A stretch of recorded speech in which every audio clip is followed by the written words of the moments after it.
സുരഭി അവിടെ നിന്നേ, ഒരു കാര്യം ചോദിക്കട്ടെ.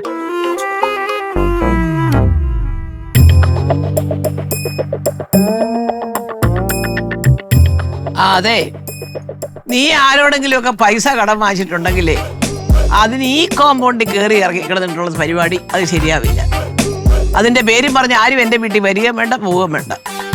ഞാൻ ഈ അവസ്ഥയിലാവാൻ കാരണം ആരാ? അമ്മ തന്നെയാണ്. അപ്പൊ കുറച്ച് നാണക്കേട് സഹിച്ചാലും വേണ്ടൂല. ഞാൻ എന്തോ ചെയ്താ നീ പറയുന്നേ? അമ്മ ഒന്നും ചെയ്തില്ലല്ലേ? എന്തോ ചെയ്തു? അമ്മ എന്താ ചെയ്തത് ഞാൻ കാണിച്ചു തരാം.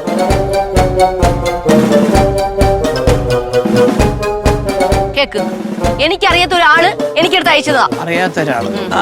കേക്കട്ടെ. നിന്റെ ബിസിനസ് തകർക്കാൻ നിന്റെ എല്ലാമായ അമ്മായിയമ്മ പണി തുടങ്ങി കഴിഞ്ഞു. സൂക്ഷിക്കുക, അവരുടെ ചാരൻ നിന്റെ സാമ്രാജ്യം കൊളം തോളും. ഇപ്പൊ എന്ത് പറയുന്നു? എന്റെ കൊച്ചെ, എനിക്ക് ഇതുമായിട്ട് ഒരു ബന്ധവുമില്ല. ഇത് ആരോ എന്തൊക്കെയോ നിന്നോട് കാണിക്കുന്നത് എനിക്കറിയാൻ വയ്യ. അമ്മയുടെ ആവശ്യങ്ങളൊക്കെ കഴിഞ്ഞ സ്ഥിതിക്ക് അമ്മ ഇനി ഒന്നും അറിഞ്ഞുകൂടന്നേ അമ്മ പറയുള്ളൂ. അത് ശരി. പിന്നെ ഒരു കാര്യം, ആ പൈസ കൊടുക്കാനുള്ള ആൾക്ക് ഞാൻ പൈസ അയച്ചു കൊടുത്തിട്ടാണ് വരുന്നത്. നല്ല കാര്യം. അയാൾ ഇവിടെ കൊണ്ടുവന്ന് പിരിയേറ്റി സംസാരിപ്പിച്ചതൊക്കെ ആരാന്ന് എനിക്ക് നന്നായിട്ട് അറിയാം. അയാൾക്കുള്ളത് ഞാൻ കൊടുക്കുകയും ചെയ്യും. നോക്കിക്കോ. ചുമ്മാ ഇരിക്കുന്ന നമ്മളെ പിടിച്ചിടയിലിടുക പ്രതിയാക്കി. അമ്മയോട് ഇത്രയൊക്കെ പറയാൻ അവള് വളർന്നോ അമ്മേ?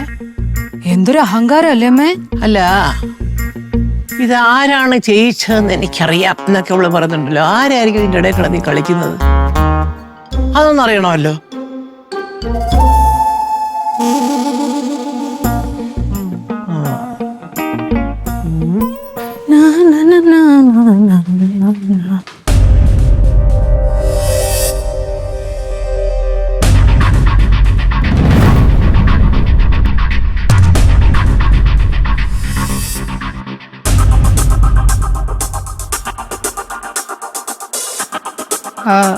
നീ എന്താ ഇവിടെ?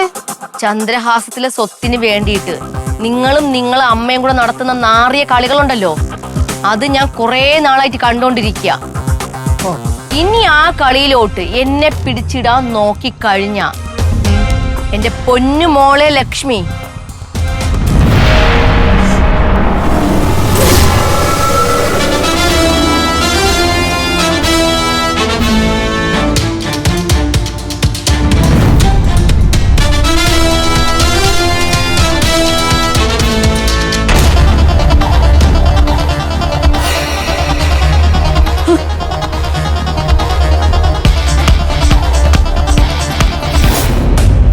പേടിക്കണ്ട. ഇത് ഞാനേ നിങ്ങളെ കൊല്ലാൻ വേണ്ടിയിട്ട് വാങ്ങിച്ചതല്ല. സഹി കെട്ടാൻ ഞാൻ എന്താ ചെയ്യുന്നെന്ന് എനിക്ക് എന്നെ അറിയത്തില്ല. മോളെ സുരഭി, ഞാൻ നിന്റെ ചേച്ചിയാ. ആ ഒരു ഓർമ്മ ഉള്ളത് കൊണ്ടാണ് ഞാൻ ഇപ്പൊ അത് ചെയ്യാത്തത്. എന്നെ കൊണ്ട് ചെയ്യിപ്പിക്കരുത്. പിന്നെ ഈ തോക്ക് കണ്ട കാര്യം ഈ വീട്ടിലുള്ള ആരെങ്കിലും അറിഞ്ഞാൽ? ഇല്ല. അറിഞ്ഞാ പിന്നെ നിങ്ങൾ ഉണ്ടാവത്തില്ല. അറിയില്ല. If I decide, I don't hear me. Okay?